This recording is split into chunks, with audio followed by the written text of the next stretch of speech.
So I'm gonna do a little tour here. Oh, reminds me I got to deal with this irrigation system. What's funny here is this is why you have to always test, even if you just walk by something and step on it by accident, because all I did was move that from there, the ender to here, and water got through. I had to dry this all out. It was all wrapped up neatly. So I'm gonna have to, I think, take pliers and squeeze it shut. But anyway, we'll look around here. I'm very happy that these fava started coming. They're very old. That could be 6 years old seed. I don't even know. I can't remember the last time we did fava. So cool. And now we got 1, 2, 3, 4. There's plenty. You see, there's like enough for a population. Ooh, looks like we got a volunteer tomato too. 5 right here. Volunteer tomato. This guy. It's nice seeing them come up. The rest are probably buckwheat.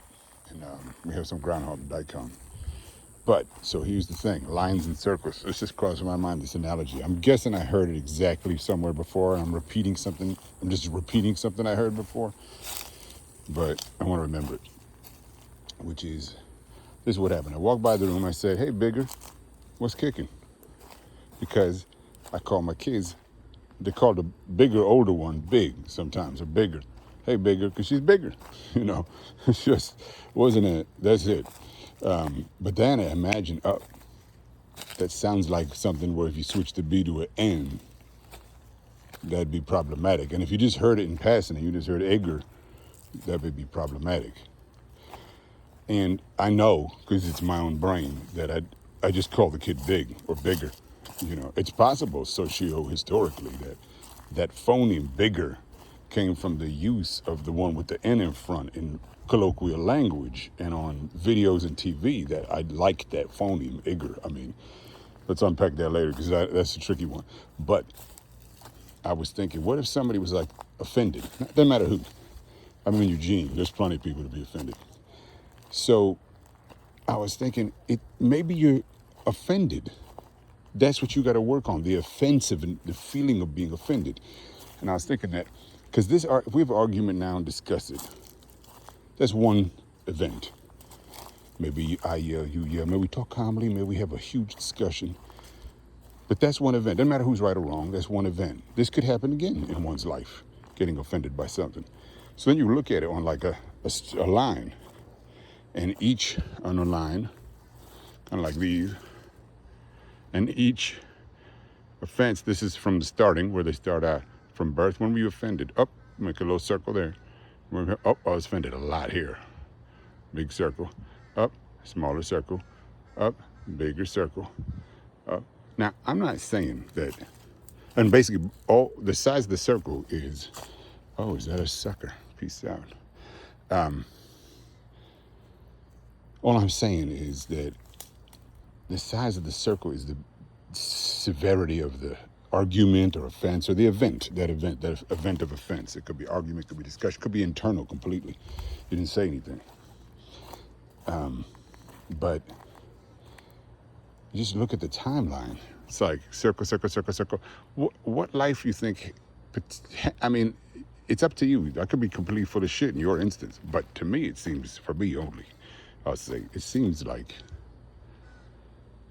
you want like you don't want those bumps.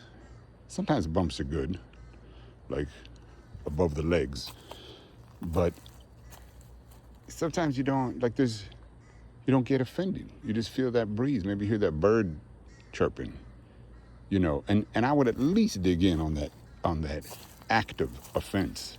Like you get offended, like, I get offended. What is that? Why? Like, what do I want? How would I never be offended? I don't know. That's a stupid question, actually. But you know what I'm saying? Like, this is just a line with bumps. Each one is bigger if it's a huge production.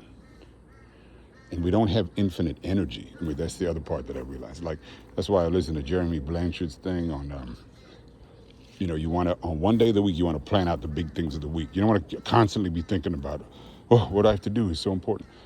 Maybe that works for you. Depends on your job and life and all that. But I get that. And the real trick is, the reason you do that is because they're not infinite energy. You can't like constantly be in a state or every few hours be in a state of trying to figure shit out. You know, it takes energy, physical, like ATP in the cells. It takes psychological, karmic energy, everything. And, you know, where do you want to use it? You control it. If you don't think you should be offended as much, then you can change it. You know, if you say I'm offended correctly, then at the very least you feel more relaxed about it, use less energy. But yeah, ramblings. This is Blossom and Rot, by the way. But that's not that bad. Some of here, these aren't that bad actually. It's called rot, but what's funny is it's not actually rotting. It's just non-forming. All you gotta do is cut this part off. The rest of it's perfect.